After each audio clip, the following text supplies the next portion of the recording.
할렐루야. 예, 감사합니다. 우리 오늘 5월 3일 2020년도 주일 예배입니다. 우리 오늘 말씀 창세기 6장 22절 말씀입니다. 제목은 불신의 사람 가인, 믿음의 사람 노아 이렇게 되겠습니다. 우리 하나님의 말씀 한번 읽어보도록 하겠습니다. 창세기 6장 22절입니다. 읽고 나서 한 구절이니까 영어도 같이 읽도록 하겠습니다. Genesis 6:22 한 목소리로 다 같이 읽습니다. 노아가 그와 같이 하여 하나님이 자기에게 명하신 대로 다 준행하였더라. 영어입니다. Noah did everything just as God commanded him. 그렇습니다.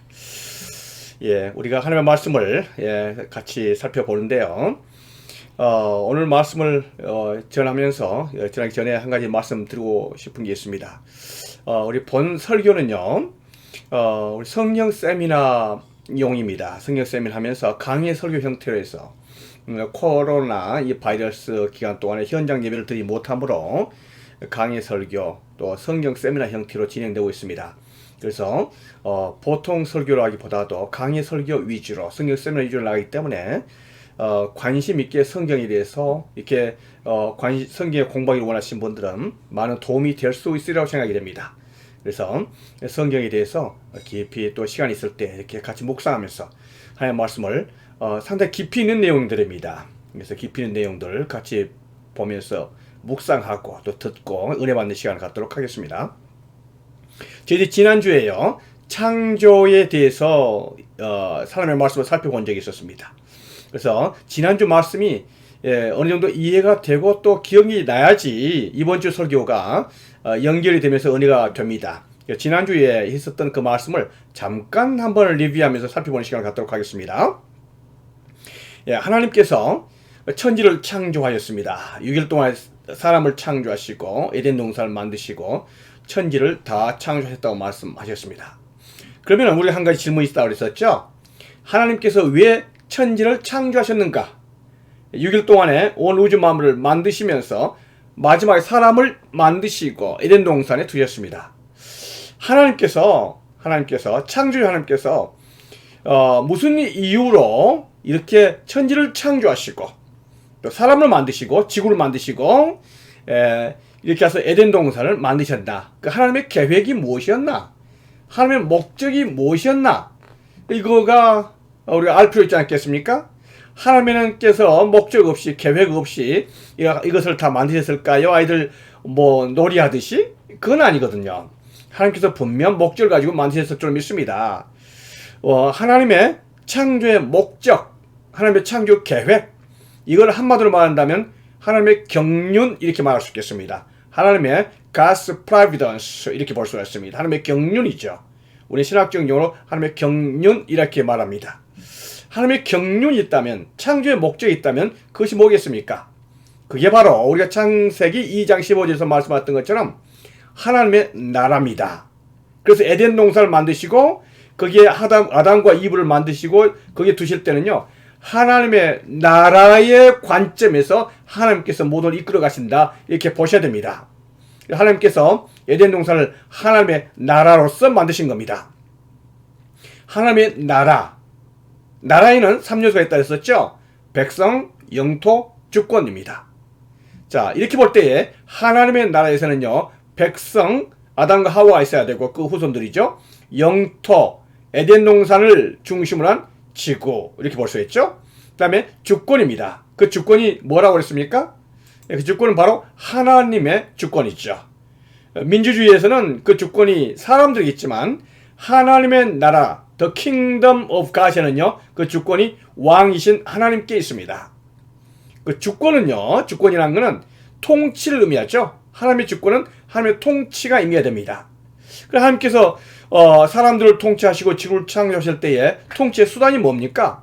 그건 하나님의 법이거든요. 그러니까 하나님의 통치는 하나님의 법을 통해서 집행된다 이렇게 보셔야 됩니다. 하나님께서는 법을 주셨죠. 그 법이 어디에 나와 있습니까? 창세기 2장 16절이지 않습니까? 하나님께서 선악과를 만드시고 선악과를 통한 하나님의 법을 명령을 하였습니다. 여기서 우리 하나님의 법의 관점에서 창세기 2장 16절 17절을 보도록 할까요? 여기 보면 하나님께서 그 사람에게 명하여 그랬습니다. 명이 있다는 말은 하나님의 명령이죠.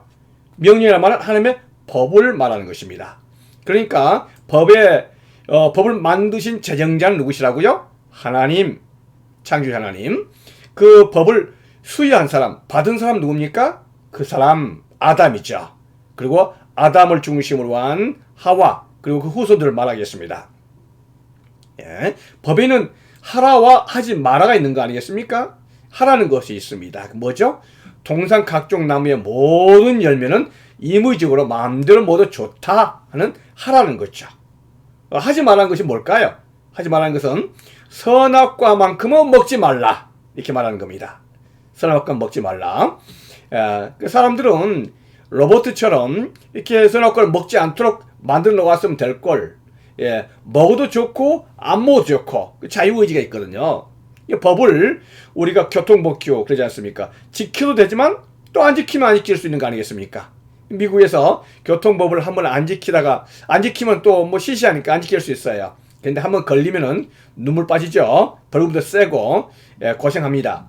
예, 그것은 자유의지가 있어서 지킬 수도 있고 안 지킬 수도 있고 눈치 봐가면서, 그렇지만 안 지키면 거기는 분명 상벌이 원칙이 있습니다. 지킬 때는 괜찮지만 안 지킬 때는 그 벌금이 만만치 않은 것을 보게 됩니다. 마찬가지로 에덴의 법, 하나님의 법에도 상벌이 원칙이 있었죠. 하나님께서 먹지 말라 했었던 그 선악과를 먹으면 어떻게 됩니까? 죽게 되는 굉장히 치명적인 그러한 형벌이 있는 것을 보게 됩니다. 우리가 지난주에 살펴봤습니다. 하나님께서는 사랑의 하나님이시고 하나님께서는 인간들을 그렇게 사랑하시고 충분한 자유의지를 주셨음에도 불구하고 왜 그러면 선악과를 만들어 놓으셨던 것인가? 선악과를 아예 처음부터 안 만들어놨으면 되지 않습니까? 근데 하나님께서는 선악과를 만드셨거든요. 그것이 아담과 하와에게 저주일까요? 축복일까요? 그것은 말할 것 없이 축복이라고 말했습니다. 왜 선악과가 축복이 될 수 있을까요? 그거는 바로 에덴 동산에서의 아담과 하와는요, 거의 무한대, almost unlimited freedom을 가지고 있었습니다. 거의 무한대 자유입니다. 뭐를 할 수 있든 간에 하나님의 대리자로서 할 수 있었습니다. 동산 각종 나무의 열매는 아무리 임의대로 먹을 수 있었습니다. You are free to eat from any tree in the garden 그랬습니다. 근데 almost unlimited freedom, 거의 무한대의 그런 자유를 누리고 있는 아담에 있어서 마침 아담이요 생각을 잘못한다면은 그 에덴 동산의 주인이 자기인 것처럼 생각할 수 있을 거예요. 무한대의 자유, 뭐를 해도 괜찮은 그 자유. 이러다가 자칫 잘못하면요 자기가 에덴 동산의 주인인 것처럼 생각할 뿐만 아니라 자기가 마치 절대 권력자인 것처럼 착각할 수가 있죠. 그 교만이 들어가면 그럴 수 있지 않습니까? 하나님께서 그거를 막기 위해서 너는 피조물이다. 너 위에 창조주 하나님이 있다. 너는 예배를 받아야 될 존재가 아니고 예배 드려야 될 예배자다 하는 바로 그것을 인식하시기 위해서 인간들에게 아담과 하와에게 선악과를 만들어 놓으신 거 아니겠습니까? 그래서 선악과를 만들어 놓으면서 아담과 하와가 지나가다가 에덴 동산 중앙에 있는 선악과를 보면서 하나님을 다시 한번 리마인드하고 나는 창조주가 아니라 피조물이다. 이 에덴 동산의 주인은 내가 아니라 하나님이다. 나는 그 하나님께 예배 드려야 될 존재다. 이것을 깨닫도록 하는 것이 바로 선악과라는 거죠. 그러니까 선악과는 저주가 아니라 큰 축복입니다. 인간의 행복은 하나님을 알고 하나님께 예배 드릴 때에 바로 축복이 있는 것입니다. 그래서 아담은요 이런 하나님께서 주신 동산에서 참으로 좋은 그런 아름다운 축복의 시간들을 보낼 수가 있었던 겁니다. 이러던 가운데에 이 에덴 동산에 누가 들어왔다 했습니까? 뱀이, 사탄이 들어왔다 했습니다. 이 사탄이 들어와가지고 하나님의 뜻을 거역하도록 인간을 유혹한 거 아니겠습니까? 그래서 하나님을 정면으로 반역합니다. 아담과 하와에게 그렇게 하도록 추궁하죠. 그래서 이 뱀의 설득으로 말미암아 아담과 하와가 죄를 짓게 되도록 한 거 아니겠습니까? 우리 한문을 본다면 참 재밌습니다. 이 한문을 통해서 보면은 사탄의 정체가, 뱀의 정체가 뭔 걸 알겠죠. 지금 앞에 스크린 나와 있는 이 한문이요, 마귀 아니겠습니까? 마는 마귀인 마자입니다. 악할, 나쁜 거죠. 귀는 뭡니까? 그 나쁜 귀신, 귀자, 신자 아니겠습니까? 귀신. 귀신 할 때 마귀 신자가 어떤 겁니까? 밭전자, 에덴 동산에 하늘로부터 내려온 존재가 있었는데 사람 인자잖아요. 사람에게 사사로이 사자예요. 몰래 들어온 존재, 귀신 신자예요. 마자는 뭡니까? 이 몰래 들어온 존재가 어디에 있습니까? 나무, 두 그루 나무 사이에 있지 않습니까? 선악과 생명나무 과일 속에 있으면서 거기에서 이것을 먹도록 종용하는, 이게 마귀 아니겠습니까? 악한 동기를 심어준 거 아니겠습니까? 마귀의 뜻이 바로 그겁니다. 이렇게 해서 마귀가 있었습니다. 이 마귀의 이 반역자의 시험으로 말미암아 인간은 죄를 지었던 거 아니겠습니까? 이 죄의 결과는 치명적이었었죠. 그래서 아담과 하와가 눈이 밝아져 가지고 자기들이 벗은 줄 알고 무화과나무 잎을 엮어서 치마를 입었고, 인위적인 위장 아니겠습니까? 그렇게 하고 하나님의 소리를 듣지만 그렇게 사랑스러웠던 하나님, 그렇게 아름다웠었던 그 사랑의 하나님, 이 목소리를 듣고도 이 하나님의 낯을 피해서 동산나무에 숨게 된 거 아니겠습니까? 두려워서 이제는 그 하나님이 두려운 거예요. 이게 저주 아니겠습니까? 하나님과의 관계가 단절된 거죠. 그렇게 하고 하나님께서 주셨던 그 아름다운 가정이 파괴되는 거 아니겠습니까? 그래서 이제는 아담과 하와가 서로를 정말 비난하는, 인간 관계가 단절되어지는 이런 범죄의 결과를 모습을 볼 수가 있습니다.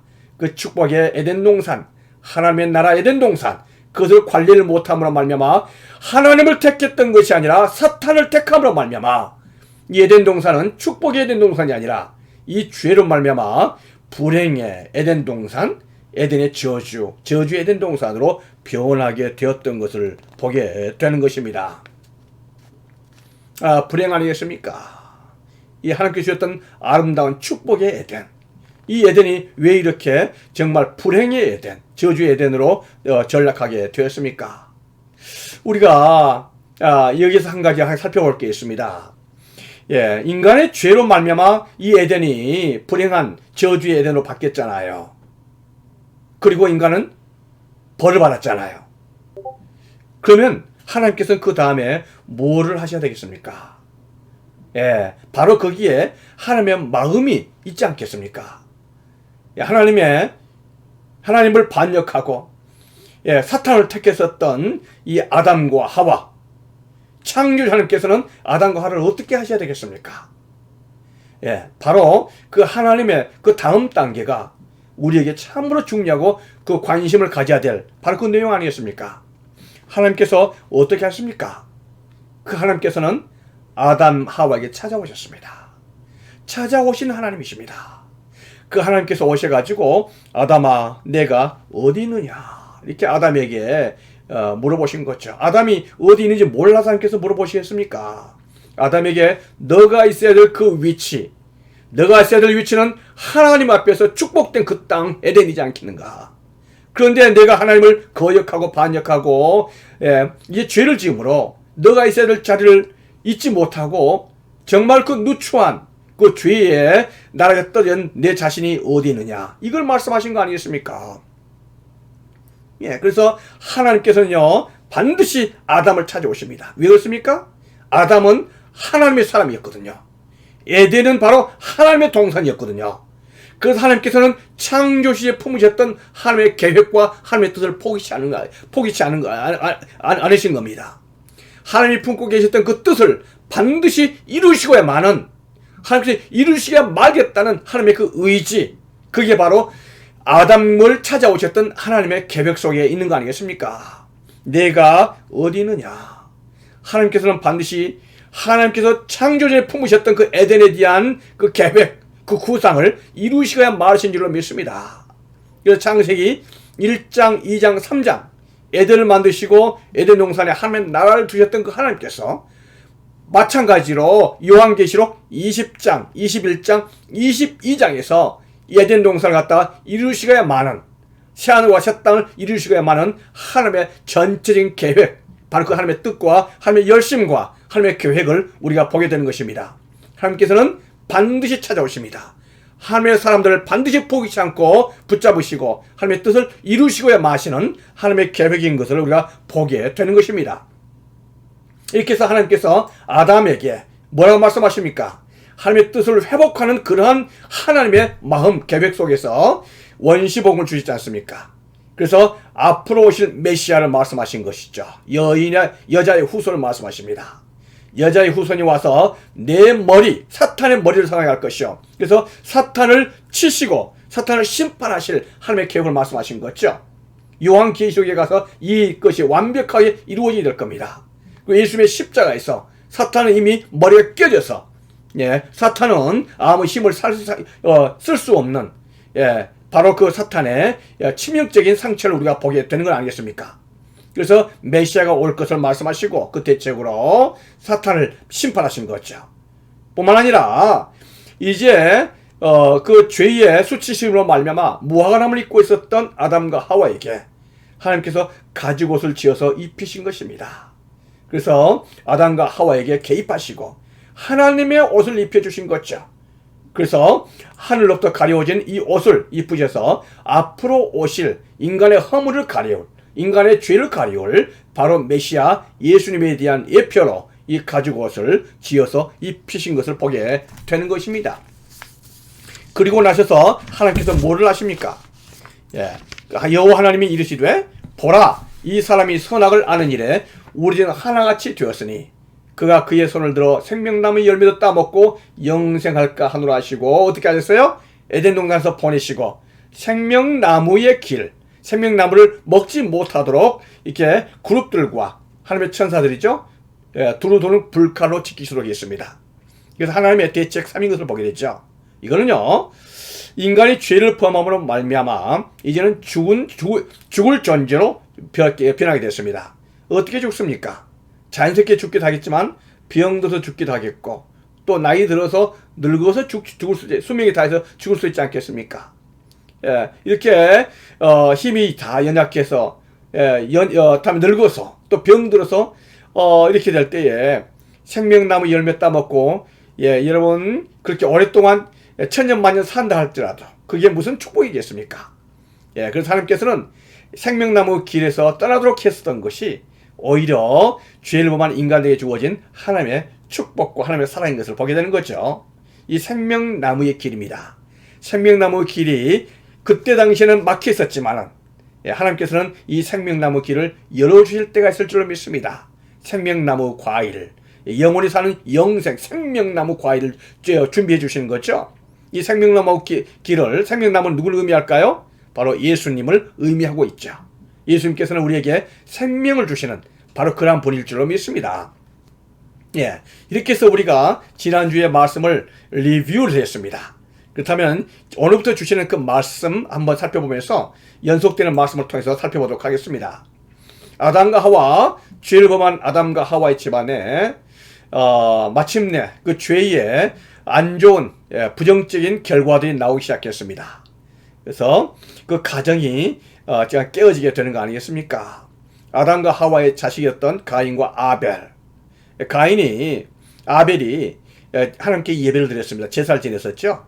그런데 큰아들 가인은요, 땅의 소산으로, 땅의 곡식으로 농사 지은 농부였기 때문에 제물을 삼았습니다. 아벨은 양을 치는 자였기 때문에 양의 첫 새끼로 하나님께 이 제사를 드렸다고 말씀했습니다. 그런데 하나님께서 아벨과 아벨의 제사는 받으셨지만 가인과 가인의 제물을 받지 않으셨거든요. 그러니까 가인이 그냥 몹시 분해서 안식이 변했다였습니다. 혈기가 나는 거 아니겠습니까? 그래서 마침내 이 혈기를 절제하지 못하고 어떻게 했습니까? 비극이 생긴 거 아니겠습니까? 그래서 가인과 아벨이 둘이 있을 때에 형 가인이 동생 아벨을 쳐서 죽이는 살인사건이 생기는 것입니다. 아담과 하와의 죄의 결과가 이토록 무섭게 이 가정에서 형제가 형제를 죽이는 첫 번째 살인사건이 생기게 되는 이러한 일을 일어나게 되는 거 아니겠습니까? 비극 아니겠습니까? 우리 한 가지 살펴보도록 하겠습니다. 이 가인의 제사가 왜 문제가 됐습니까? 먼저 이 가인의 제사는요, 하나님께서 받지 않으시는 예배라 했습니다. 하나님께서 아벨의 제사는 받으셨지만 가인의 제물은 받지 않으셨다 했습니다. 왜 그랬을까요? 하나님께서 아벨을 편애하신 겁니까? 아니면 가인은 이유 없이 미워하신 건가요? 그건 아니거든요. 이유가 있었을 거 아닙니까? 하나님께서 아벨의 제사는 받으시지만 가인의 제사는 받지 않으시는 그 이유가 분명히 있었을 것입니다. 예. 바로 그 문제는요, 우리가 히브리서 11장 4절 말씀에서 아벨은 믿음으로 제사를 지냈다 했지만, 가인은요, 믿음이 없었던 걸 우리가 추측할 수 있겠죠. 다른 말로 말하면은, 아벨은요, 믿음을 통해서 하나님께 예배드렸지만 가인은 너무나 형식적으로, 다음에 의무적으로 예배를 드리는 거 아니겠습니까? 예배란 게 뭡니까? 예배는 하나님께 드리면서 그 마음을 드리고 그 정성을 드리고 하나님과의 커뮤니케이션 아니겠습니까? 우리가 이 시간에 각자 예배를 이제 집에 댁에서 드리지만요, 이렇게 한 설교 말씀을 듣고 찬송하는 것이 어차피 해야 되는, 어쩔 수 없이 해야 되는, 시간이 됐으니까 해야 되는 그냥 때우기식 이런 의무적인 것에 대해서는 안 됩니다. 분명히 말씀드리지만은 그렇게 되면 이게 가인의 예배가 될 수 있다 이 말이죠. 우리가 어디에 있든 간에 현장 예배가 아니다 할지라도 하나님께 제대로 드려야 될 그가 되어야 될 것은요, 믿음이 있어야 되는 거예요. 믿음이. 그래서 내가 집에서 비록 혼자 예배에서 드린다 할지라도, 아니면 집에서 식구들께 예배 드린다 할지라도 이 예배가 하나님께 일납되어지고 이곳에 성령님께서 함께 계시고 내 이 예배를 받으신다 하는 그 믿음이 있어야 되는 겁니다. 정성이 있어야 되는 거 아니겠습니까? 아벨은 그게 있었지 않아요. 그러나 가인은 그 믿음이 없었던 겁니다. 형식적이고 의무적이고 예배에 대한 본질을 상실한 거 아니겠습니까? 그래서 해야 되니까 하는, 때가 되니까 해야 되는, 그렇다면 안 되는 거 아니겠습니까? 여러분, 우리가 이 시간에 예배 드리면서요, 우리의 마음을 추스려야 되는 이유가 바로 거기에 있습니다. 우리의 지금 이 시간에 예배 드리는 예배가 하나님께 믿음으로 드리는 예배가 될 줄 믿습니다. 이것이 하나님께서 계십니다. 아멘? 네. 또 한 가지는요, 가인은 자기가 드렸던 예배를 하나님께서 받지 않은 걸 보면서 몹시 분해했습니다. 몹시 분해했다 그랬어요. 이 분했다는 말을 우리가 분석을 하면요, 이 분했다는 말은 누구에게 분한 겁니까? 이거는 아벨에게 분했던 것이 아니거든요. 그거는 하나님에 대해서 분노를 품었다는 겁니다. 하나님께서 왜 가인의 예배를 받으시고 아벨의 예배를 받으시고 나의 예배, 가인의 예배를 받지 아니하시는가? 하나님을 향한 분노, 하나님을 향한 그 혈기, 이러면 되겠습니까? 그런데 바로 가인이 그런 사람이었다는 거예요. 하나님에 대해서 분을 부었다는 겁니다. 하나님께서 자기의 예배를 받으시지 아니하실 때에 그 이유가 있는 줄 알고 겸손함으로 하나님께 그 자신을 내비치고 분석을 해야 되지 않겠습니까? 하나님 앞에서 회개하고 하나님과의 관계를 다시 정산하는, 그것이 해야 되지 않겠습니까? 그런데 가인은 그렇게 하지 않은 거예요. 마침내 하나님을 향한 그 분노가 누구를 향했습니까? 바로 아벨, 자기 동생을 죽이는 것으로 나간 거 아니겠습니까? 내면의 죄가 악한 행동으로 나오게 되는 것을 보게 됩니다. 문제죠. 문제입니다. 이 가인의 문제인 것을 보게 됩니다. 그래서 이 가인의 문제로 말미암아 이 가정에 참으로 큰 어려움이 있었던 것을 보게 됩니다. 우리가 여기서 볼 때 이렇게 해서 가인이 정말 안 좋은 동기로 아벨을 죽였었지만 그 가인에게까지도 하나님께 찾아오신 거예요. 하나님께 찾아오셔서 내 아우 아벨이 어디 있느냐, 하나님께서 이렇게 말씀하시고 계신 것을 보게 돼요. 이렇게 볼 때 하나님께서 아벨을 그나마 사랑하시고, 아벨을 참으로 이끌기를 원하시는 하나님의 뜻이 또 있었던 것을 보게 됩니다. 이게 하나님의 사랑 아니겠습니까? 여러분, 하나님께서 이 아벨을 사랑하시고, 끝까지 하나님의 사람이 아담의 하와의 그 가정을 이끄시기로 하신 하나님의 계획, 그래서 아벨이까지 찾아오신 이 하나님입니다. 그러나 이런 하나님의 마음과는 달리 가인은 뭐라고 말합니까? 가인은 내가 알지 못하나이다, 내가 내 아우를 지키는 자입니까? 영어로 뭐라고 했습니까? I don't know. Am I my brother's keeper? 이렇게 말한 거예요. 너무나 무책임하잖아요. 하나님께서는 관심 있게 다가오시지만 가인은 그 책임을 회피하고 있는 이 모습 아니겠습니까? 가인에게 찾아오시는 하나님 그랬습니다. 우리 여기서요 잠깐 중요한 문제를 우리 한번 여기서 토픽을 나누도록 하겠습니다. 하나님께서 찾아오셨던 사람이 지금까지 두 군데 있었습니다. 그는 아담과 가인이었습니다. 그렇죠? 창세기 3장 9절에서 하나님께서 아담에게 찾아오셨습니다. 내가 어디 있느냐 이렇게 물어보신 거죠. 이거는 뭡니까? 하나님과의 관계가 틀어진 거 아니겠습니까? 하나님과 관계가 이게 단절된 거 아니겠습니까? 그래서 하나님께서는 아담에게 찾아오셔서 내가 어디 있느냐 이렇게 물어보신 거예요. 가인에게는 뭐라고 말씀하십니까? 내 아우 아벨이 어디 있느냐? Where is your brother Abel? 이렇게 물어보신 거 아니겠습니까? 이 관계 속에서 우리는 여기서 이런 도표를 만들어줬습니다. X좌표와 Y좌표를 만들 때요. 이거는 하나님과 내 관계 Y좌표를 이렇게 볼 수 있다면은 위가 하나님, 밑에는 나죠. X좌표는 뭡니까? 이것은 이웃이고 이것은 나라고 볼 수 있습니다. 하나님과 이웃, 가인에게 있어서는 아벨이라고 볼 수 있죠. 이렇게 볼 때 이쪽입니다. A쪽 항목은요. 하나님과의 관계도 좋고 이웃과의 관계도 좋은 사람이라고 볼 수 있지 않겠어요? B는 뭡니까? 이거는요. 하나님과의 관계는 좋지만은 이웃과의 관계보다도 내가 우선이에요. 이 B죠. 이런 사람이 있습니까? 있죠. 다음에 C입니다. C는 뭘까요? 하나님과의 관계가 나빠요. 내가 우선이에요. 그런데 이 사람이 이상하게도 이웃과의 관계는 좋아요. 이런 사람이 있을까요? 있죠. 있습니다. 다음에 이쪽입니다. D입니다. 이거는 하나님과의 관계보다도 이웃보다도 무조건 나밖에 모르는 사람이에요. 이런 사람이 있을까요? 있죠. 그렇다면 하나님께서 원하시는 사람들은 누굴까요? 하나님께서 원하시는 부류 사람들은요. 이 D는 뭡니까? 나밖에 모르는 셀피시한 그런 사람들이죠. 이거는 인본주의자. 이 사람 누굽니까? 이것은요 자아중심적인 사람이죠. 모든 것이 나밖에 모르는 사람 아니겠습니까? 하나님께서 이러한 사람을 원하신다고요? 아니죠. 하나님의 나라에서 이러한 사람이 하나님께서 원하시는 게 아니잖아요.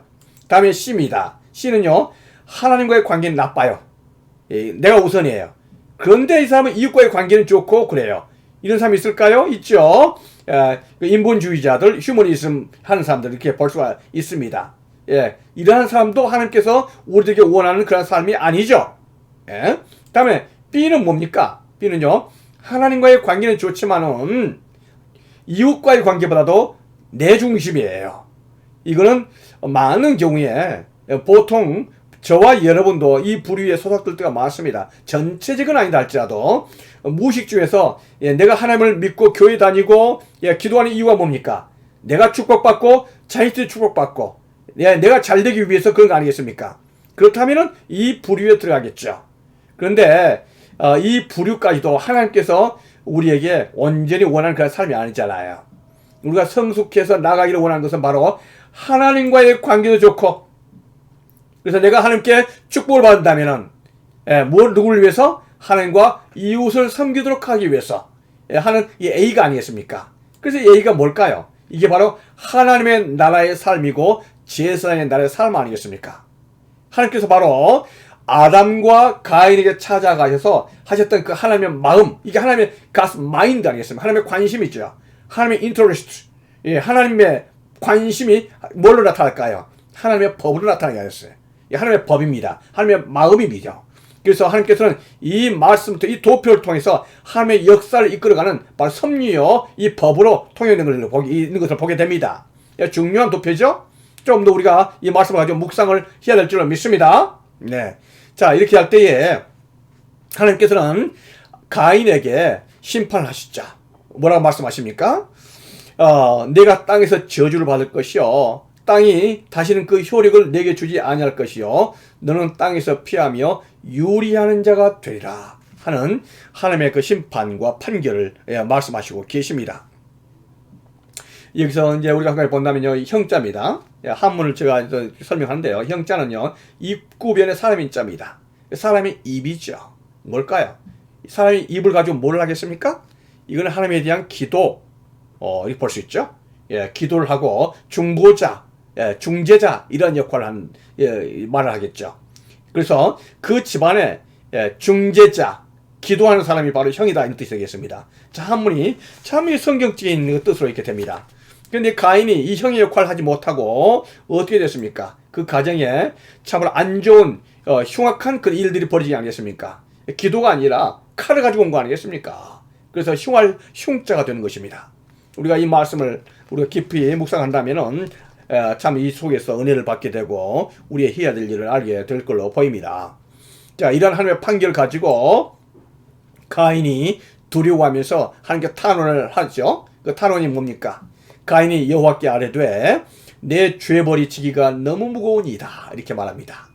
여러분, 여기서 우리 한 가지 알 것은 가인이 내 벌이 지기가 너무 무거우니 이렇게 말하지 않고 내 죄벌이다 했습니다. sin and punish도 했습니다. 이게 뭐냐면은 가인의 벌이 크죠. 가인이 벌 받는 게 이게 크지만은 사실 가인이 그 벌을 심한 이 벌을 받게 된 이유를 알죠. 뭡니까? 자기 자신의 죄도 또한 크다는 것을 알고 있습니다. 그래서 내 죄와 벌이 너무나 큽니다 이렇게 말한 거 아니겠습니까? 그래서 어떤 분은 주석에서는 이 가인의 고백을 가인의 회개다 이렇게 말했습니다. 저도 그렇게 봅니다. 가인이 벌만 생각했다면은 문제가 있지만 가인은요 벌보다도 자기 자신의 죄도 무겁다는 것을 알고 있었습니다. 그래서 하나님께 그를 말씀하면서 탄원을 했죠. 내가 주의 낯을 배웁지 못하겠습니다. 뭘 말합니까? 이거는 하나님과의 분리가 된 것을 말합니다. 하나님과의 분리. 내가 땅에서 피하며 유리하는 자, 떠돌아다니는 삶이 될 것입니다. 이건요 사회와의 분리를 말이죠. 그래서 일반 이웃들이 사회에서 자기 자신을 대적할 것을 두려워하는 건 아니겠습니까? 그리고 나를 만나는 자가 나를 죽이겠습니다. 그건요 가는 곳마다 엄습해오는 죽음에 대한 두려움. 가인이 참으로 어려운 그런 상황 속으로 들어가게 된 것을 보게 됩니다. 그래서 이 벌이 너무나 크니까 하나님 저를 어떻게 좀 감해 주십시오 이런 뜻 아니겠습니까? 이렇게 할 때 하나님께서 가인에게 말씀을 하시는죠. 뭐를 말씀하십니까? 가인을 죽이는 자는 벌을 7배나 받으리라. 이렇게 하면서 가인에 대한 특별한 그 프로텍션, 보호처를 만들어주면서 가인에게 표를 줬다고 했습니다. 하나님의 보호 표시죠. 그렇게 하면서 가인을 보호해 주는 것을 보게 되는 것입니다. 하나님께서는 가인이라 할지라도 하나님께서는 하나님께 돌아오는 사람, 회개하는 사람을 반드시 받으실 줄로 믿습니다. 이렇게 할 때 가인은 에덴 동산 동쪽 롯 땅에 가서 이제 생활하게 되는 그런 또 생활 터전을 만들게 되는 것 아니겠습니까? 우리가 가인에 대해서 살펴본다면요, 여기 보면 가인의 족보가 있습니다. 가인의 족보 있고요. 이쪽은 아벨이 죽고 나서 하나님께서 셋을 주셨잖아요. 그래서 이 셋에 대한 족보 이렇게 있는 걸 보게 됩니다. 가인에 대한 족보를 본다면요, 가인이 성을 쌓았습니다. 가인이요. 성을 쌓고 나서는 그 성을 에녹성이라 해서 가인의 아들 에녹 이게 나왔었는데 에녹성이라 이렇게 했습니다. 그때가 BC 3760년쯤 된다고 볼 수 있습니다. 근데 여기서 보니까 한 가지 알 것은요, 이때 당시에 아담, 가인, 바로 이때 당시에 성까지도 쌓을 수 있는 축조 기술이 있었던 것을 보게 되는 거죠. 인간의 기술이 상당히 발달할 수 있다. 인간 참 머리가 좋고 영특한 참 하나님의 형상을 타고 나서 영특하다 이렇게 볼 수가 있습니다. 가인이 벌써 축조 기술이 있었고 성을 쌓았으니까 말이죠. 그렇게 했었는데 이 성이 왜 가인이 성을 쌓았을까요? 이건 하나님께서 가인에게 심판하셨잖아요. 떠돌아다니는 인생이 될 거다 이렇게 말했는데 가인은 떠돌아다니는 거에 대한 대비책으로 성을 쌓은 것을 보게 돼요. 다른 말로 말하면 하나님의 뜻에 대한 두려움뿐만 아니라 하나님의 뜻에 대한 거역 또는 자기 또 그 대비책 이렇게 볼 수가 있습니다. 성을 쌓았다는 건요. 그러니까 하나님을 전폭적으로 신뢰했다기보다도 내 방법을 찾아가는 거 아니겠습니까? 그렇게 해서 가인이 성을 쌓은 거예요. 그러니까 하나님에 대한 신앙적인 마음의 자세라고 볼 수는 없죠. 그런데 이 에녹이 가인이 성을 쌓아서 에녹성이라고 했었더니 자기의 자식 에녹, 물론 셋의 7째 아들 손자도요 에녹입니다. 이 에녹이요 사실은 프리메이슨을 여러분이 공부를 한다면은 프리메이슨들의 원조가 에녹이다 이렇게 말합니다. 이렇게 볼 때에 이 집안 자체가 상당히 안 좋은 영적 흐름인 것을 보게 되는 것이죠. 예, 이 성을 쌓을 때 그 성을 갖다 에녹성이라고 하는데, 여러분 지금 혹시 관심 있으신 분들은 괴베클리 테베라는 게 있습니다. 터키 쪽에 요즘 이게 발굴이 됐었는데 말이죠. 이게 6,000년 넘는 이런 어떤 구조물인데 굉장히 과학적으로 공학적으로 잘 만들어졌던 이걸 보게 됩니다. 이게 상당히 중요하게 요즘 발굴돼서 과학자들의 관심을 끌게 되는데요. 괴베클리 테베가 뭐냐? 사람들이 6,000년 전에도 이러한 축조 기술을 만들 수 있는 기술이 있었느냐? 라고 말하지만 그런 기술이 우리는 가인을 볼 때요 충분히 있었다는 겁니다. 왜냐하면 가인이 에녹성까지도 만들 수 있는 그러한 사람이었기 때문에 그렇습니다. 이렇게 할 때 7대 손이 라멕인데요. 라멕부터는 상황이 더 나빠집니다. 라멕은 일부 다처제 부인을 2사람 두었습니다. 이렇게 하고 아들을 셋 두었었는데 첫 번째 아들 야발이 목축업을 했고요. 유발이 악기를 다루는 음악가였습니다. 두발가인은요 대장장이었습니다. 대장장이라는 게 뭘까요? 물론 농기구를 만들 수 있겠지만은 대장장이가 역할이 뭐냐면 무기도 만들 수 있습니다. 칼을 만들고 창을 만들 수 있었겠죠. 그래서 이렇게 해서 칼도 만들고 창도 만들고 이게 문제가 됩니다. 어디 보냐면 우리가 여기서 보면요, 좀 이제 그걸 문제로 우리가 지적할 수 있겠어요. 셋의 계열입니다. 셋의 계열 이렇게 조금 이제 다시 살펴보겠습니다.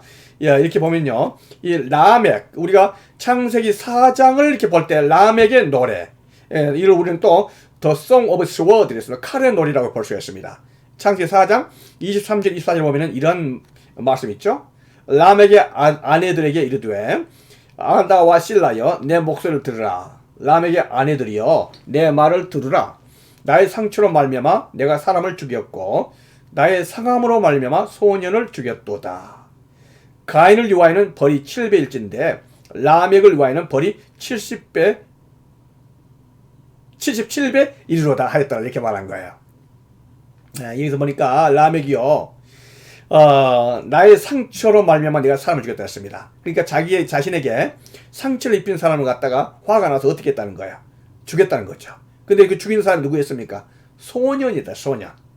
그러니까 라멕이 사람을 죽이더라도 무지하게 죽이는, 그것도 뭘로 죽였을까요? 자기 아들 두발간이 만들었던 이 대장장이 두발간이 만들었던 그 칼로 죽였지 않겠습니까? 그러니까 라멕부터는요 상당히 더 심각하게 나빠진 상황을 보게 됩니다. 라멕이 벌써 일부 다처리가 됐을 뿐만 아니라 사람을, 자기의 상처 입은 사람은 아예 죽여버릴까 할지, 아주 포악한 사람, 포악한 형태의 어떤 그 당시에 그런 상황을 보게 되는 것 아니겠습니까? 그러면서 가인을 위해서는 7배, 하나님께서 가인을 위해서 죽인 자는 7배라 했잖아요. 그런데 라멕 자기 자신을 위해서는 77배 정도의 보복을 하겠다 이렇게 말한 거죠. 그래서 라멕 와서는 상황이 아주 나빠진 것을 보게 되는데요. 우리가 이제 보죠. 가인의 계열이 결국은요 8대 때까지 갑니다. 8대. 그래서 8대 때를 마지막으로서 다 이제 없어지게 되는데 약한 집안이라고 볼 수가 있겠죠. 이렇게 볼 때 라멕부터 상당히 더 나빠지는 상황인 것을 보게 되는 것 아니겠습니까? 그런데 참 이 가정의 이 모습을 보게 되는데 여기서 보면요 이렇게 하면서 우리가 그 가인의 후손들뿐만 아니라 하나님의 사람들까지도 전체적으로 가인의 후손들의 영향을 받아서 이렇게 타락을 하게 되었다. 당시 시대상을 이렇게 말하고 있습니다. 시대가 바뀌어가면서 이렇게 하면서 노아 시대 때는 창조 가인 가인이 아니고 뭡니까? 하나님께서 아담을 만드시고 나서 창조하시고 나서 약 1656년이 지날 때였었습니다. 1656년 그 후로 가면서 이 가인의 자손들 뿐만 아니라 이 하나님의 아들들이 자기 정체성을 상실하고 하나님 앞에서 죄를 지었다 했습니다. 그래서 성적인 타락 뿐만 아니라 그 마음을 품고 있는 계획하는 모든 것들이 다 악했다 했습니다. 그때에 온 땅이 하나님 앞에 부패하여 포악함이 땅에 가득했다 했습니다. 모든 혈육인 자가 그 행위가 다 부패하고 타락했다, 컬업됐다 이렇게 말하고 있는 거죠. 우리 한 가지 이제 흥미로운 것을 한 가지 살펴보고 넘어간다면요. 노아 시대는 창조 이후로 아담과 하와가 만든 이후로 1656년이 지났다 했습니다.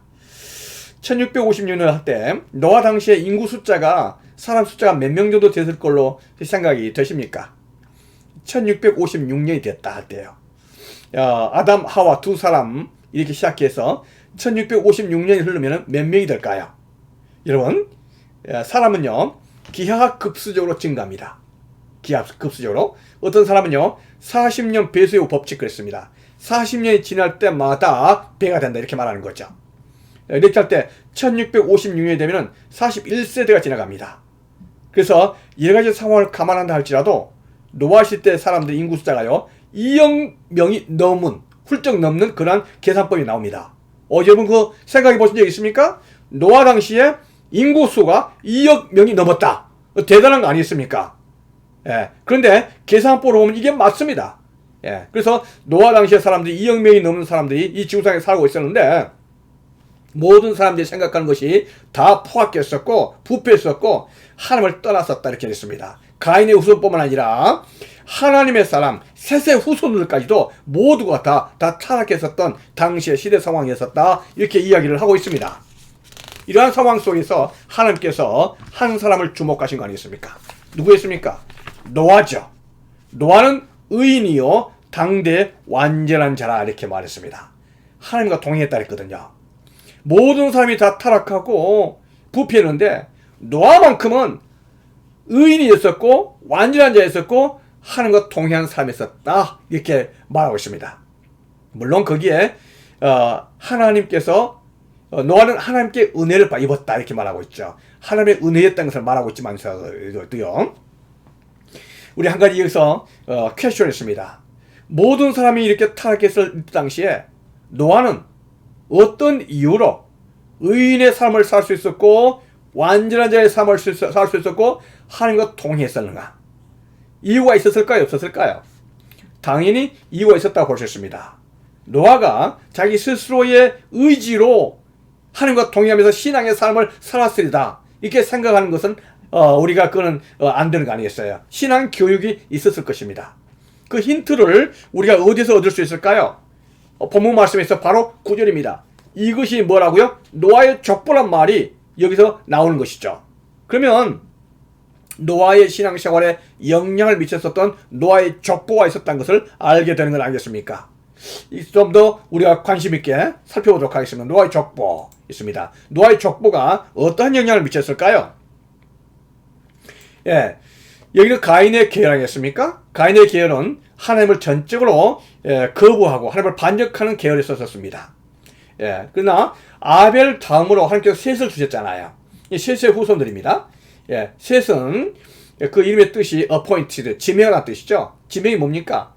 아담이 아들 아벨을 낳았지만은 아벨 대신으로 지명해서 낳은 아들 아니겠습니까? 예, 셋이었습니다. 그래서 셋 이렇게 됐습니다. 셋이 에노스를 낳고 나서 아들을 낳고 나서는 이름을 갖다 에노스 이렇게 했습니다. 에노스란 말은 mortal, 이것은 죽을 운명이라는 뜻 아니겠습니까? 또 frail, 깨어지기 쉬운 연약한 인간이다 이런 뜻입니다. 연약하기 때문에 어떻게 해야 되겠어요? 하나님께 나와야 되겠죠. 그래서 연약하다 이렇게 해서 셋이 지어진 거고요. 다음에 마할랄레는요 오대손 blessed God, 하나님을 찬양하는 사람 이렇게 마할랄레라는 이름을 지었습니다. 또 여기서 야렛이라는 사람 6대손이 있는데 야렛은 뭐예요? come down이에요. 밑으로 내려오다는 뜻 아니겠습니까? 겸손하다 이런 뜻이겠어요. 겸손에 내려오는 그러한 사람 이렇게 합니다. 에녹이죠. 우리가 알고 있는 에녹입니다. 물론 가인의 아들 에녹도 있지만서도 여기서는요 셋의 아들이죠. 가인의 7대손입니다. 그래서 에녹이다 했습니다. 에녹이란 말은 dedicated, 헌신하다는 뜻 아니겠습니까? teaching입니다. 가르치다는 것이죠. 에녹이 뭘 가르쳤을까요? 하나님의 말씀을 가르친 거 아니겠습니까? 예, 이렇게 볼 수 있습니다. 물론 저쪽에 있는 가인의 아들이었던 에녹은요 나쁜 것을 가르쳤겠지만 가인의 또 아담의 7대손이었던 셋의 6대손이었던 에녹은 하나님의 말씀을 가르치는 것으로 헌신했었던 그런 사람이다 이렇게 볼 수 있습니다. 무드셀라면요 그 뜻이 뭐냐면 죽음 후에는 심판이 임한다 이런 뜻이 되겠습니다. 무드셀라입니다. His death shall bring the end 이런 뜻입니다. 그래서 에녹이 죽지 않고 하늘로 승천했지만 그 아들 이름을 딱 무드셀라를 통해서 벌써 에녹을 알고 있었습니다. 이 땅에 심판이 임할 것을 알고 있었죠. 그래서 무드셀라가 죽은다면은 이 땅이 심판을 받게 될 것이다. 이걸 알고 있었습니다. 예, 그게 되고요. 실제로 무드셀라가 죽고 나서 그 후에 바로 노아의 홍수 심판이 있었던 것을 보게 됩니다. 다음에 라멕입니다. 가인의 그 손자 중에서 라멕이 있습니다. 그렇지만 이 라멕이 또 동명이인이에요. 여기서는 라멕 다르잖아요. 이 라멕은요, 그 뜻이 powerful, 강하다는 뜻입니다. 강한데 가인의 6대손 라멕은요, 그 파워풀한 강한 힘을 갖다가 자기 자신의 영광을 위해서 인간의 방법을 쓰기 위해서 강했었지만, 그래서 칼 가지고 사람들 죽였잖아요. 그러나 이 라멕은 강하다는 것이 내가 강한 것이 아니라 하나님이 강하다, 이렇게 말씀하기 위해서 이름을 붙여준 거 아니겠습니까? 그래서 라멕은요, 강한 사람이다 그랬습니다. 그러면서 그의 아들 이름을 갖다 노아다 진 거예요. 노아는 그의 이름이 뭡니까? comfort, 안식, 휴식이라는 뜻입니다. 노아를 통해서 휴식이 온다, 이렇게 말할 수가 있습니다. 그래서 이 셋의 계열의 집안의 가문을 본다면요, 모두가 다 이렇게 영적이고 신앙적인 집안의 그 흐름들을 보게 됩니다. 이름을 보면은 그 집안이 얼마만큼 하나님에게 관심이 있는가, 그 신앙의 교육 정도를 알 수가 있잖아요. 그래서 이 셋의 자녀들 이렇게 보면요, 집안 자체가 신앙적인 집안이었다, 이렇게 볼 수가 있습니다. 노아의 족보를 다시 한번 이걸 보도록 할게요. 노아의 족보, 지니얼로지 노아입니다. 이렇게 보면요, 노아가 여기입니다. 1056년에 태어났습니다. 아담의 창조, 아담 이후로 1056년이 지난 다음에 노아가 태어난 것을 보게 됐죠. 이렇게 볼 때 노아가 1056년에 이렇게 했다면요, 아담이 죽은 것은 930에 죽었으니까, 아담이 바로 죽기 전에 얼마 후에 120년 전에 아담 첫 조상, 인류의 조상이 죽은 거예요. 그리고 셋은요, 12년 전에, 불과 12년에 죽습니다. 뿐만 아니라 누가 있어요? 무드셀라 같은 경우는요, 노아와 같이 한참 생활을 보냅니다. 무드셀라는요, 아담도 알았고 셋도 알았고 다 알고 있었잖아요. 가장 오래 살았던 그런 사람 아니겠습니까? 이렇게 나면은 노아의 집안 자체는요, 노아가 살았을 당시에 이 정도로 조상들이 이렇게 살아있어요.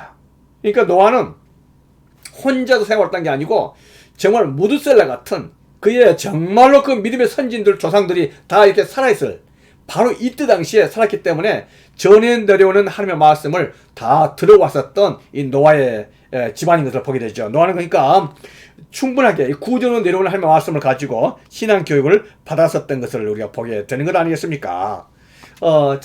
그래서 이렇게 노아의 신앙 생활이 그 가정 교육을 통해서 이렇게 됐던 것을 보게 됩니다. 노아가 이렇게 되고, 이렇게 볼 때요, 이렇게 오랫동안 사는데, 노아의 사는 것을 이렇게 볼 수 있다면은, 노아가 창조 이후에 2006년간을 이렇게 보내지 않습니까? 이렇게 볼 때, 아브라함 시대 때도, 아브라함이 2살 때 노아가 죽었네요.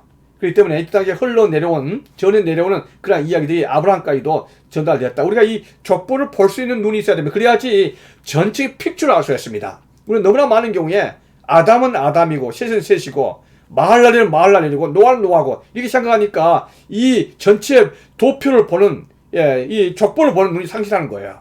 그래서 전체를 갖다 연결해서 보는, 이걸 볼 수 있다면 우리가 성경을 갖다 훨씬 더 풍성하게 이렇게 분석할 수 있고 또 은혜를 받을 수가 있을 걸로 보입니다.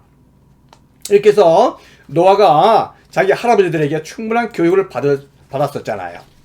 하나님께서 이러한 노아에게 3가지 명령을 내리시고 계십니다. 그 명령을 내시는데 그 뭡니까? 먼저 방주를 만들라고 말씀하시죠. 그 방주는요, 300규빗, 50규빗, 높이가 30규빗이었습니다. 길이가 우리가 감이 안 잡히지만 조금 후에 그림을 통해서 우리가 보게 될 것입니다. 상중하 3층으로 3층 배를 만들라, 이렇게 말씀하시고 계신 거죠.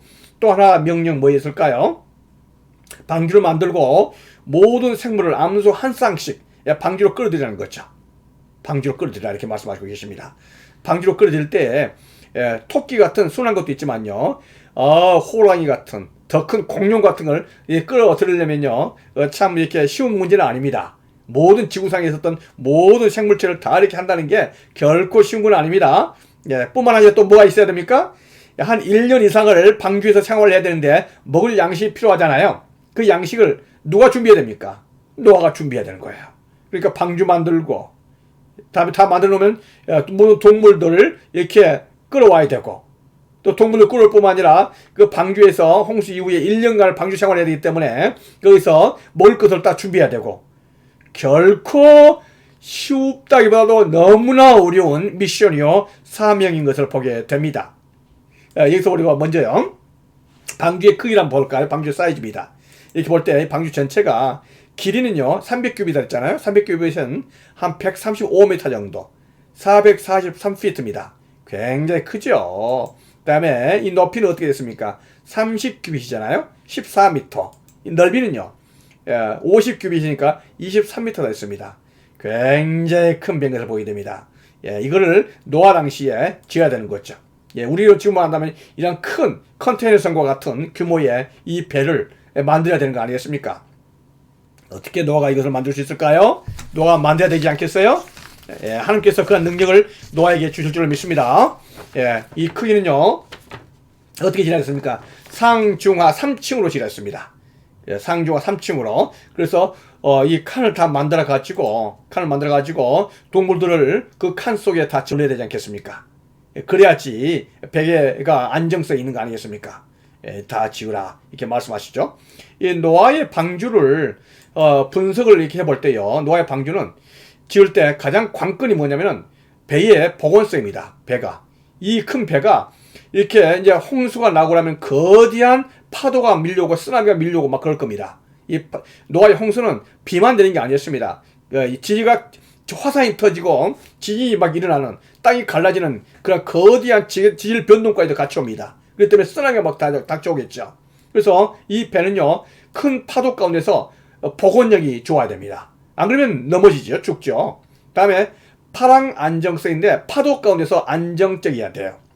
구조 안정성입니다. 이 노아의 방주는 어떤 운행의 목적이 아니고 뭐의 목적입니까? 그냥 띄워서 떠 있다가 홍수가 가라앉으면 이렇게 가라앉는 안정성입니다. 그렇기 때문에 구조적인 측면에서 파도가 친다 할지라도 쓰나미가 온다 할지라도 안정적인 이러한 부분이 돼야 됩니다. 이게 이때 당시에 노아가 이걸 과연 할 수 있는 힘이 있었을까요? 능력이 있었을까요? 그런데 놀라운 사실은 이게 가능했다는 겁니다. 이게 가능했다는 거예요. 노아의 방주의 전체 규모와 이 구조를 가지고 실험을 했었는데, 노아의 방주는 큰 쓰나미가 온다 할지라도, 어떠한 큰 파도가 온다 할지라도 참으로 안전하다는 실험 결과가 나왔습니다. 그래서 노아의 방주의 과학성이 검증이 되는 거 아니겠습니까? 놀랍죠? 자, 그리고 전체 화물의 양을 한번 살펴보도록 하겠습니다. 왜냐면 이거에 이 화물의 양을 알아야지 방주의 이 사이즈가 과연 이게 맞는지 적은지 알 수 있지 않겠어요?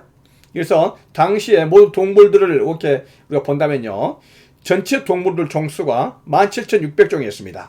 거기는 포유류, 파충류, 양설, 조류 다 합쳐서 모든 동물들 다 합치면요 17,600종인데 그 두 마리씩 해야 되니까 35,200마리가 될 수 있겠어요. 35,200마리. 이렇게 볼 때 어떤 것은 적고 어떤 것은 크지 않겠어요? 조그만 곤충도 있겠지만 큰 기린이나 또 공룡도 있었잖아요. 이렇게 볼 때 그 평균치를 가지고 환산하면요, 전체 이 당시의 짐승들이 양으로 환산한다면 양의 125,280마리가 될 수 있답니다. 125,280마리가 갖다 실은 그런 화물 양이야 되는 거예요. 놀랍죠? 그런데 그 배가 꽉 차면 안 되잖아요. 125,280마리 정도의 그 적재량만큼만 만들면 안 되잖아요. 근데 그 방주는요, 적어도 그게 또 먹을 양식도 실어야 되고 또 보건력도 생각 고려한다면 그 크기의 3배 이상이 돼야지 된답니다.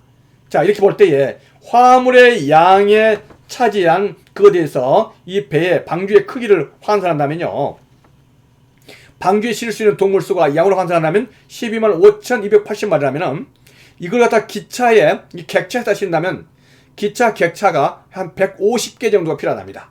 기차의 객차가 150개. 여러분 150개면은 얼마나 많습니까? 우리 미국에서는요, LA에서 가끔가다 네바다 이렇게 지나가다 보면은 한 100개 정도 되는 기차 지나가면요, 그거 정말 끝이 안 보입니다. 처음하고 끝이 안 보일 정도로 한참 지나간 거 아니겠습니까? 굉장히 길죠. 근데 이 기차 객차 150량 정도 된다는 거죠. 그런데 노아의 방주의 적재정량은요, 이 객차에 520량이라는 거예요. 놀랍죠. 그러니까 150개를 갖다 충분히 실을 수 있는 3배 이상 실을 수 있는 노아 방주의 적재적량이다. 이걸 보게 됩니다.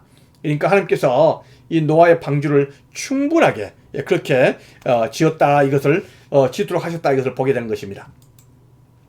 그래서 노아가 바로 이러한 참으로 어려운 상황들을 갖다가 다 이렇게 했다는데, 노아가 그와 같이 하여 하나님이 자기에게 명하신 대로 다 준행했다, 이렇게 했습니다. 와, 여러분, 노아가 그 방주를 어떻게 짓겠습니까? 그 방주를 가다가 실수하거나 또 실수했다고 해서 부수고 다시 지을 수가 없잖아요. 단번에 성공을 해야 됩니다. 그리고 다 지은다 할지라도 이게 과연 성공할 것인지, 이 배가 물에 뜨기나 뜰 건지 알 수 없습니다. 그러나 노아는 하나님께서 말씀하신 대로 그 하나님 말씀을 믿고 다 준행하였더라. 노아 did everything just as God commanded him. 그랬습니다. 노아가 몇 년간을 지었습니까? 이 방주를요 120년간입니다. 와, 120년간. 120년이 맞습니다. 120년간을 지은 겁니다. 온 가족이, 이 8식구가 사명을 다해서 있는 돈 모든 거 다 이 방주 지은 데 썼습니다. 120년간을. 세상 사람들은요 이 노아의 집안을 뭐라고 말했을까요? 미쳤다 그랬죠.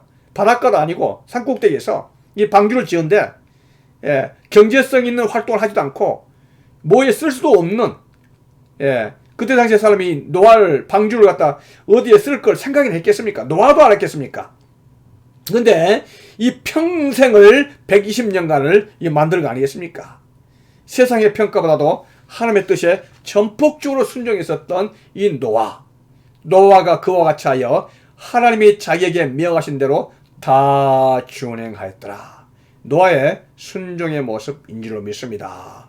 여러분, 저와 여러분 같으면 노아에게 하나님께서 말씀하실 때 우리에게 똑같이 이렇게 말씀하셨다면 과연 순종할 수가 있었겠습니까? 내가 이해가 안 되는 거죠. 경제성도 없습니다. 그거 한다고 해서 돈이 되는 것도 아니잖아요.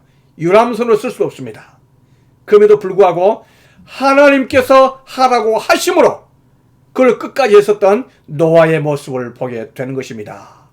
노아가 그와 같이 하여 하나님이 자기에게 명하신 대로 다 준행하였더라.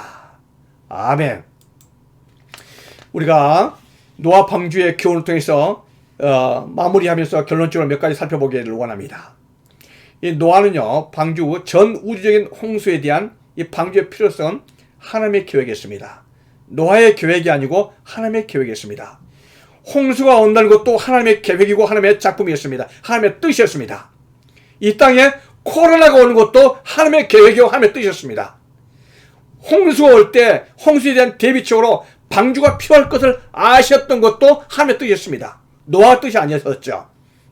하나님께서 역사를 주장하신 분인 줄로 믿습니다. 아멘. 노아 방주는요 하나님의 거룩한 심판으로부터 유일한 도피처였습니다. 이 유일한 도피처로 하나님께서는 노아의 방주를 만드시고자 하셨던 것입니다. 하나님께서는 반드시 심판하시지만 거기에 피할 수 있는 피난처까지도 같이 주시는 하나님이신 줄로 믿습니다. 아멘. 코로나를 하나님께서 허락하셨지만 이 코로나에서 피할 수 있는 하나님의 백성들에게 피난처까지도 같이 주실 줄로 믿습니다. 아멘. 그런데 우리가 알 것은 노아의 방주는요 완전히 예수 그리스도를 통한 구원, 예수 그리스도를 예표한다는 겁니다. 그래서 노아의 방주는 노아가 예수님을 예표한 것이 아니고 노아의 방주가 예수님을 예표하는 것입니다. 우리가 그걸 믿어야 될 줄을 믿습니다. 현대 시대에 사는 우리는 똑같이 노아의 방주를 만들 수는 없습니다. 만들 필요도 없습니다. 그러나 노아의 그런 전 우주적인 홍수에 대한 이 심판에 대한 건 그러한 그 도피처가 예수 그리스도인 것을 믿어야 될 줄을 믿습니다. 아멘. 예수님께서 뭐라고 말씀하십니까? 내가 곧 길이요 진리요 생명이니 나로 말미암지 않고는 아버지께로 올 자가 없느니라 말씀하십니다. I am the way and the truth and the life. No one comes to the Father except through me 말씀하셨습니다. 예수님께서 하나님께로 가는, 생명으로 가는, 천국으로 가는 유일한 길이요 방주인 줄로 믿습니다. 아멘. 그래서 우리는 바로 예수 그리스도께서 방주, 노아의 방주인 것을 믿고 노아의 교훈을 마지막으로 받아야 할 줄로 믿습니다. 히브리서 11장 7절입니다. 다 같이 한번 읽어보겠습니다. 한 목소리요. 제가 한번 같이 읽습니다. 시작. 믿음으로 노아는 아직 보이지 않는 일에 경고하심을 받아 경외함으로 방주를 준비하여 그 집을 구원하였으니 이로 말미암아 세상을 정죄하고 믿음을 따르는 의의 상속자가 되느니라. 아멘. 노아는요 아직 일어나지 않을 120년 후의 일을 이 노아의 홍수를 경고함을 받고 그 방주를 지을 것을 명령을 받았습니다. 이렇게 할 때에 120년 후의 일이 일어날 줄 안 일어날 줄 어떻게 알겠습니까? 그러나 노아는 그 하나님의 경고를 갖다가 확실한 걸로 받은 거죠. 왜 그랬습니까? 뭘로요? 하나님의 말씀에 사신 그 믿음으로 믿는 거예요. 우리는 이 세상의 심판이 앞으로 재림이 일어나고 이 세상에 종말이 올 것을 믿습니다. 어떻게 합니까? 믿음으로. 하나님의 말씀이 그렇게 하셨으므로 믿는 것이죠. 세상의 과학이 발달하면 앞으로 더 좋은 세상이 될 수 있습니까? 아니잖아요. 세상의 과학이 발달하면 할수록 더 나쁜 일들이 생기고 마침내는 이 세상의 지구의 종말이 올 것을 우리는 알잖아요. 물론 그것을 알기 때문에 아는 것이 아니라 요한계시록에 또 하나님의 말씀에 이 세상의 종말에서 말씀하셨으므로 이 세상은 반드시 말씀하기 온다는 것을 우리는 알잖아요. 뭘로요? 믿음으로. 그래서 노아는 방주를 준비했습니다. 힘든 방주를 120년간 준비했는데 그 방주를 준비했었던 이유를 히브리서 11장 7절 말씀은 이야기하고 있습니다. 어떻게 해서 왜 지었습니까? 경외함이 있었다는 거예요. 경외함. 이걸 보면 in holy fear로 했습니다. 두려움이 있었다는 겁니다. 방주에 대한 두려움. 홍수에 대한 두려움. 홍수가 앞으로 올 것에 대한 그 두려움. 또 하나님께서 말씀하신 것에 대한 두려움. 피할 수 없는 두려움이 있었던 거 아니겠습니까? 그래 그 두려움은 그 무서운 두려움이 아니죠. 단지 겁먹은 두려움이 아니고 holy fear입니다. 거룩한 두려움이죠. 하나님이 말씀하셨으므로 그 포기할 수 없는 떨쳐버릴 수 없는 그 두려움, 그 경외함, 그 경외함으로 준비했다 했습니다. 그리고 노아가 방주를 준비했던 것은요, 그 방주를 통해서 구원이 있다는 것을 알았습니다. 구원이 있다는 그 축복과 그 은혜가 있다는 것을 알았기 때문에 가족이 구원받을 수 있는 유일한 길이 무엇인가? 방주다. 그래서 사실은 살기 위해서라도 그 방주를 만들어야 됐었습니다. 우리가 이제 종말이 올 때에, 이 마지막이 올 때에, 또 우리 인생이 끝날 때에 어디에 우리 방주 안식처가 있어야 되겠습니까? 바로 예수 그리스도 아니겠습니까? 믿음으로 예수 그리스도와 나의 구원이시다. 이걸 알기 때문에 우리의 신앙생활을 소홀히 할 수 없는 거 아니겠습니까? 구원이 방주를 통해서 왔던 것처럼 구원이 예수 그리스도라는 방주를 통해서 예수 그리스도의 이름으로 오게 될 줄로 믿습니다. 아멘. 다음에 노아가 방주를 준비했던 것은요, 세상에 대한 정죄다 그랬습니다. 세상이 죄다, 세상이 나쁘다는 바로 그 정죄가 된다는 거죠. 왜 그렇습니까? 지금 노아는요, 세상과의 대결점이 있습니다. 세상은 그들의 과학과 그들의 그것들을 믿으면서 나아갔지만은 하나님께서는 그 인간들의 모든 것들이 나쁘다는 정죄를 하신 거 아니겠습니까? 그들의 타락성을 보신 거 아니겠습니까? 그를 심판하기 위해서 방주를 지으라고 말씀하신 거 아니겠습니까? 그래서 노아가 세상에 편승한 게 아니라 하나님 말씀을 따랐던 것은 세상이 나쁘다 하는 바로 선언을 말하고 있는 거예요. 우리가 앞으로 종말이 오고 하나님을 예수를 믿는다는 것은 세상에 대한 정죄입니다. 세상은 나쁘다. 세상의 방법을 가지고는 구원이 없다. 세상의 방법을 가지고는 미래가 없다는 것을 우리가 인정을 해야 되는 거 아니겠습니까? 이 세상에 대한 정죄죠. 그래서 세상에 대한 정죄고, 반대로 뭡니까? 그것은 믿음을 따르는 사람들 편에 선 거 아니겠습니까? 믿음에 대한 의의 상속자가 된 거 아니겠습니까? 하나님의 상속자, 의의 상속자, 믿음을 따르는 사람들의 그 편에 서는 거 아니겠습니까? 바로 노아가 그러한 삶을 하나님 앞에서 방주를 지음으로 나타난 것입니다. 사랑하시는 여러분들, 우리가 노아처럼 이제 노아가 방주를 만들었다면 우리는 예수 그리스도의 방주가 우리가 만드는 건 아닙니다. 그러나 만들어진 그 방주 속으로 사람들과 우리 가정과 내 자신과 사람들 갖다 이끌어오는 거 아니겠습니까? 그 방주 속에 유일한 구원이 있다는 사실을 알고 우리가 인정을 하고 그 방주로 갖다가 들어온 거 아니겠습니까?